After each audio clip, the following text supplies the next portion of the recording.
Welcome back to B&B Spoilers channel. Today we will dive deep into the swirling drama unfolding on General Hospital, where Detective Harrison Chase experiences a stunning epiphany that could shatter lives, and Willow Tate finds herself overwhelmed with anguish. In the bustling world of Port Charles, where secrets simmer just beneath the surface, Harrison Chase has long been a pillar of justice, but his personal ties have often clouded his judgment. Recently, his superior, Anna Devane, pulled him aside for a stern reminder about maintaining impartiality, especially when it comes to Willow Tate. Anna pointed out that Chase's history with Willow might be blinding him to the harsh realities of the case at hand. Viewers know all too well how Chase's mind works, prides himself on being fair and thorough, yet emotions can sneak in like shadows in the night.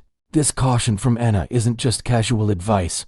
It's a wake-up call rooted in years of investigative experience, urging Chase to step back and see the bigger picture. As the investigation into Drew Cain's shocking shooting intensifies, Chase is forced to confront whether his protective instincts toward Willow are steering him away from the truth. Flashback to the earlier days when Willow was still shaping young minds. As Charlotte Casadine's third-grade teacher, that's when her romance with Chase truly ignited, blossoming into a committed relationship where they shared a home and dreams of a future together. Their bond seemed unbreakable until the custody battle over little Wiley Corinthos threw everything into chaos. Nell Benson's ruthless fight for the child pushed Michael Corinthos into desperate measures, leading to a partner swap of sorts that left hearts in tatters. At the time, Michael was entangled with Sasha Corbin, who cleverly orchestrated a plan to pair him with Willow, believing it would strengthen their case in court. This scheme worked, but at a tremendous cost. Willow and Chase pushed forward, even tying the knot in a ceremony filled with hope, only for tragedy to strike. When Chase was confined to a wheelchair, fighting for his life after being poisoned by the villainous Peter August, Willow's fidelity faltered. She turned to Michael in a moment of weakness, betraying Chase in the most intimate way. This betrayal wasn't just a fleeting mistake. It exposed cracks in Willow's character, painting her as someone capable of profound disloyalty under pressure. Inventing a new layer to this backstory, imagine the late-night confessions Willow made to Chase during his recovery, promising eternal loyalty while her actions told a different story. Moments that now haunt Chase as he pieces together the puzzle. Despite the passage of time, Chase remains deeply invested in the ongoing investigation, often bending the rules to connect with Willow outside official channels. These off-the-record conversations happen in quiet corners of the town, sometimes late into the evening when the rest of Port Charles is asleep. Even as the Quartermain family reels from the devastating loss of their matriarch, Monica Quartermain passing has left a void filled with mourning gatherings and whispered eulogy. Chase's focus drifts back to Willow. He attends family memorials, offering condolences to his in-laws through marriage, yet his thoughts circle around protecting her. Adding a fresh twist, picture Chase attending a somber Quartermain dinner, where Olivia's homemade lasagna sits untouched amid tears, and he excuses himself to text Willow, checking on her well-being. His drive to shield her stems from a deep-seated fear that she's being manipulated once again, much like during her entanglement with the cult leader Shiloh Archer. Back then, Shiloh's charisma ensnared Willow, controlling her every move until she broke free. Now, Chase sees eerie parallels with Drew Cain, whose influence over Willow feels equally suffocating, perhaps involving hidden business dealings or emotional blackmail that Chase has only begun to uncover. Through these intimate discussions, Chase has subconsciously painted Willow in the most favorable light, dismissing red flags as mere coincidences. But then, in a moment of clarity, perhaps, while reviewing case files under the dim light of his desk lamp, a revelation strikes like lightning. Everything clicks. Willow's intimate knowledge of the Quartermain mansion, from its hidden corridors to the security blind spots, positions her perfectly for foul play. New details emerge in this expanded narrative. Envision Willow having attended numerous family events there, memorizing layouts during holiday parties where laughter once echoed, now tainted by suspicion. Moreover, her potential involvement in gaslighting Sasha over the custody of her and Michael's baby adds layers of motive. Sasha's paranoia, fueled by anonymous notes and eerie occurrences, could trace back to Willow's desperation to secure her family unit. Chase realizes this isn't just about opportunity, it's about a burning motive for murder. Drew's shooting, occurring in a secluded wing of the estate, aligns too neatly with Willow's access and grievances, inventing an additional element. Suppose Chase recalls a forgotten argument between Willow and Drew overheard at a charity gala. where heated words about inheritance and loyalty hinted at deeper resentments bubbling over. This epiphany hits Chase like a freight train, forcing him to deliver a harsh reality check not only to Willow, but to himself. The weight of it is crushing. He's torn between his lingering affection and his duty as a detective, contemplating the next steps. Chase weighs asking his colleague Dante Falconeri to handle the interrogation, a smart move to avoid any claims of bias in court. Dante's no-nonsense approach and family ties to Michael could provide the neutrality needed. However, Anna steps in decisively, opting to question Willow personally since Dante's connections might complicate things further. This decision adds tension, as Anna's sharp instincts and no-frills style promise a grueling session. Willow, upon being summoned, is thrown into utter distress. She clings to the alibi provided by Nina Reeves, who swears they were together during the critical time, perhaps sharing coffee at Kelly's diner, discussing family matters amid the aroma of fresh pastries. But doubts creep in. Was Nina's testimony influenced by her own agendas, like protecting her daughter? Willow's turmoil peaks when she's escorted to the police station, her heart pounding as she spots Chase across the room, expecting him to swoop in as her knight in shining armor. She's devastated to see him standing firm, his expression a mix of sorrow and resolve. No rescue comes, only the cold reality of suspicion. In the end, this development underscores a timeless truth in Port Charles. Under immense pressure, even the most composed individuals can snap. Chase's revelation isn't just a plot twist. It's a catalyst that could unravel alliances and expose hidden truths. As Willow grapples with the interrogation, her distress signals potential cracks in her facade. Will she confess?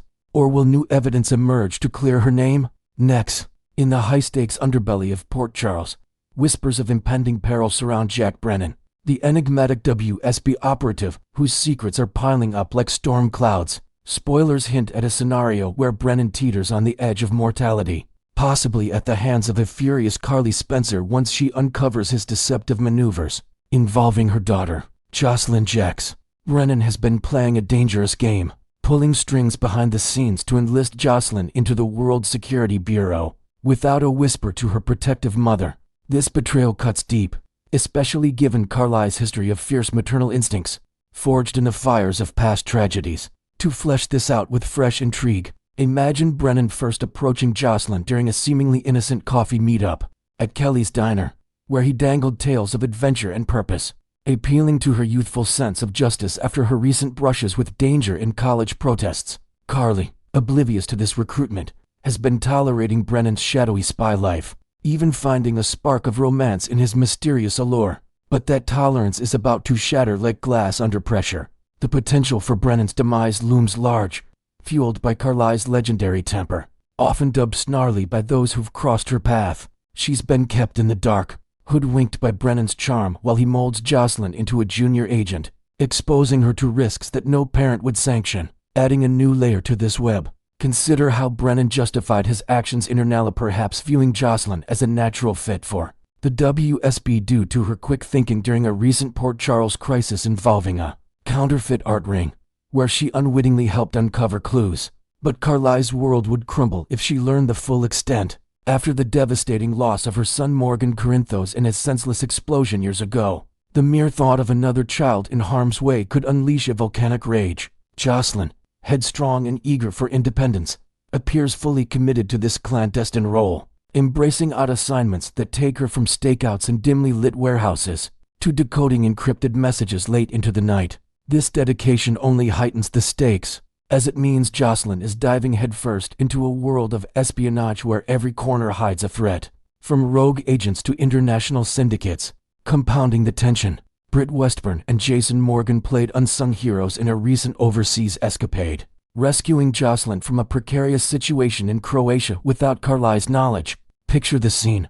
Jocelyn, on her first unofficial WSB task, gets tangled in a botched intelligence op involving stolen artifacts, leading to a high-speed chase through cobblestone streets. Britt, with her medical expertise and street smarts, patched up a minor injury on the spot, while Jason's stoic precision neutralized the pursuers, ensuring Jocelyn's safe return. Carly remains clueless about this close call, which would only amplify her fury if revealed, painting Brennan as not just a recruiter, but an enabler of life-threatening escapades. The emotional fallout could be catastrophic. Carly's grief over Morgan still simmers beneath the surface, manifesting in sleepless nights and overprotective hovering. Losing a second child to the perils of a spy's life isn't just a fear, it's a nightmare that could drive her to extremes, perhaps confronting Brennan in a heated showdown at his upscale apartment, where words escalate to physical threats, leaving him battered and on the brink. Yet, amid this chaos, forgiveness might not be entirely off the table for Carly, though it would require a monumental shift in circumstances. Brennan's line of work keeps him perpetually in the crosshairs, dodging bullets and betrayals as part of his daily routine. But fresh spoilers suggest a specific vendetta is closing in. Enter Valentine Casadini, Brennan's long-standing nemesis, who's plotting a daring escape from the fortified walls of Steinmauer prison. Valentine, with his cunning intellect and vast network of shady allies, might orchestrate his breakout using smuggled tools and inside help from a corrupt guard. Slipping away under the cover of a stormy night, once free, his mind fixates on settling old scores, particularly with Brennan, whose past operations thwarted Valentine's schemes. From corporate takeovers to personal vendettas involving the Casadini fortune, their history is a tapestry of traded barbs, physical clashes, and unresolved grudges. Think back to a clandestine meeting in a Vienna safe house, where Brennan outmaneuvered Valentine, costing him millions and a key alliance. Now, with freedom in his grasp, Valentine could launch a calculated strike, perhaps ambushing Brennan during a routine WSB debrief in a secluded park, leading to a violent confrontation that leaves Brennan critically wounded, his life hanging by a thread in the air. Envision the dramatic pivot. Carly, fresh off discovering Jocelyn's secret involvement, may stumbling upon encrypted files on Jocelyn's laptop during a routine visit, storms into Brennan's life with righteous anger, ready to dismantle him piece by piece. She might corner him at the Metro Court, her voice echoing through the lobby as she accuses him of endangering her daughter for his own agenda, even landing a symbolic slap that draws blood. But before she can fully unleash her wrath, news breaks of Valentine's attack, rushing Brennan to General Hospital where machines beep ominously, and doctors fight to stabilize him. In this vulnerable state, Carly stands by his bedside, her fury melting into reluctant concern as she witnesses his fragility, perhaps recalling stolen moments of genuine connection, like a quiet dinner where Brennan shared rare glimpses into his guarded past, revealing scars from lost comrades. This near-death ordeal could force Carly to confront her feelings, realizing that beneath the deception lies a man who's become integral to her world, his roguish charm and protective nature echoing the stability she craves post her tumultuous history with Sonny Corinthos. Juicy spoilers from General Hospital indicate that Carly is headed for some truly alarming revelations, the kind that could upend her entire reality and test her resilience like never before. These developments promise edge-of-your-seat tension, blending heart-pounding action with emotional depth as alliances shift and secrets explode. What do you think, devoted GH fans? Should Carly find it in her heart to forgive Brennan for his overreach, granting him a second chance amid the chaos? Or has he crossed an unforgivable line by putting Jocelyn in jeopardy? Next, we will learn about the mind-bending mystery swirling around Nathan West's shocking return in General Hospital, where dark forces like Caesar Faison or Peter August might be pulling the strings from within his very body. The soap opera world of Port Charles is abuzz with wild speculation, as fans dissect the eerie possibility that Nathan West's resurrection hides a sinister secret. Could his form now house the twisted essence of Caesar Faison or the vengeful Peter August? Social media platforms are exploding with theories, from heated Twitter threads to Reddit deep dives, where devoted viewers swap clues and debate every subtle hint dropped in recent episodes. Nathan's insistence that his last memory is of Faison gunning him down in that fateful confrontation feels too convenient, almost like a scripted alibi designed to deflect prying eyes. To build on this intrigue, picture Nathan in his hospital room, his eyes darting nervously as detectives grill him about the years he's been missing. Perhaps he's weaving tales of underground hideouts and shadowy abductions, but inconsistencies slip through, like vague recollections of exotic locales that don't align with known timelines. This so-called amnesia could be a clever ruse, allowing him to sidestep tough questions about his survival and reappearance, maybe even concealing alliances formed in hidden labs where experimental tech blurred the lines between life and death. Adding to the suspicion is the peculiar expression that crossed Nathan's face following a tense visit from Britt Westburn, a moment charged with unspoken secrets that left the air thick with unease. It was as if a mask slipped, revealing a glint of cunning that didn't quite match the earnest detective fans once knew. Britt, too, seemed guarded, her usual sharp wit replaced by hesitant glances and cryptic remarks. Inventing a fresh detail here. Imagine Britt lingering at the doorway after their chat, whispering something about old debts before hurrying away, her hands trembling slightly as she clutches a mysterious vial hinting at deeper complicity in whatever scheme is afoot. This awkward energy suggests both are harboring explosive truths, perhaps tied to clandestine experiments that altered Nathan's core identity, despite the familiar exterior, with fingerprints and DNA tests confirming a match to the original Nathan. The real enigma lies beneath the surface, the mind and soul that truly define a person, and those could have been hijacked through advanced, sci-fi-esque methods like neural mapping or consciousness transfer, techniques whispered about in Port Charles' underbelly of mad science. If this body-snatching scenario holds water, the prime suspects emerge as two notorious villains whose legacies of deception and revenge loom large over the town. Caesar Faison, the master manipulator long thought vanquished, stands out as a chilling possibility, with subtle clues in recent storylines suggesting his demise was greatly exaggerated. Maybe a faked death scene involving body doubles and staged explosions allowed him to slink into the shadows. Expanding creatively, Faison could have orchestrated his survival from a remote European clinic, using black market tech to implant his psyche into Nathan's revived form, all while posing as the enigmatic benefactor supplying Britt with life-saving treatments for her undisclosed ailment. This setup would explain Britt's erratic loyalty shifts, as she grapples with aiding her father in a twisted bid for redemption or control. Perhaps Faison's influence manifests in Nathan's sudden interest in rare artifacts or coded messages that echo his old obsessions with power and legacy.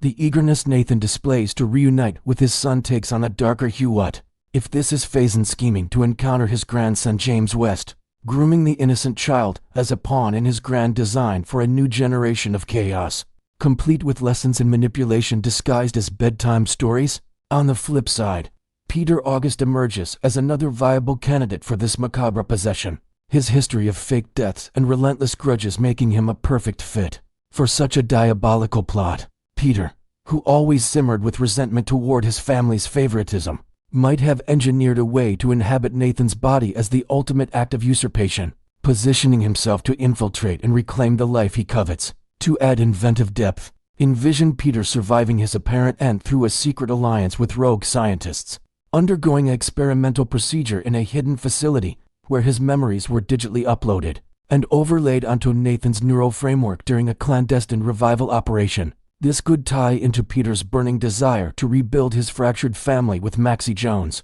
especially as she lies vulnerable in a coma. Perhaps he's biding his time, whispering encouragements at her bedside under Nathan's guise, plotting to emerge as the heroic brother once she awakens. The irony runs deep, considering Peter's past glee over Faison's mistaken shooting of Nathan, the favored son. Now, by commandeering that very body, Peter could seize control of Faison's sprawling criminal empire, avenging his feelings of rejection by absorbing operations like underground networks of spies and illicit labs, turning them into tools for his own vendettas against rivals like Anna Devane. Whichever malevolent force is at play, but Faison's calculating genius or Peter's seething ambition, implications promise a whirlwind of revelations that could shatter relationships and unearth buried horrors in Port Charles.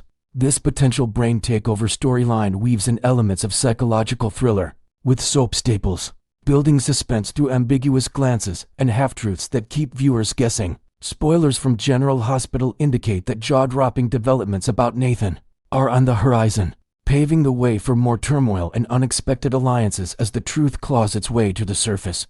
What are your takes on this body swap enigma? GH enthusiasts, share your wildest theories in the comments and stay locked in for all the latest twists.